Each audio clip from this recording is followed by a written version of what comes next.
السلام عليكم ومرحبا بكم في فيديو جديد. الفيديو تاع اليوم غيكون خفيف ظريف للعمال الغير اجراء. في الفيديو تاع اليوم غنشوفوا اخر مستجدات الصندوق الوطني للضمان الاجتماعي بخصوص الغرامات في حالة العامل الغير اجير ما خلصش الاشتراكات في الوقت. مؤخرا خرج بلاغ كيعفي العمال الغير اجراء اللي ما مخلصينش الاشتراكات ديالهم من الغرامات والعقوبات حتى 30/6/2023.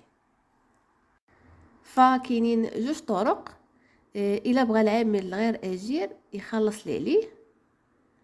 بالنسبه للطريقه الاولى يمكن العامل الغير اجير يخلص المبلغ كامل في مره، كما كاينه الطريقه الثانيه يقدر يخلص عن طريق دفعات، يعني المبلغ الكلي كيقسموه على عدد من الاشهر يقدر يوصل 24 شهر، ويقدر يخلص عبر الموقع macnss.ma/remise-tns. فكنتمنى هذا الفيديو البسيط يكون مفيد لكم. نتلاقاو ان شاء الله في فيديو جديد، والى اللقاء.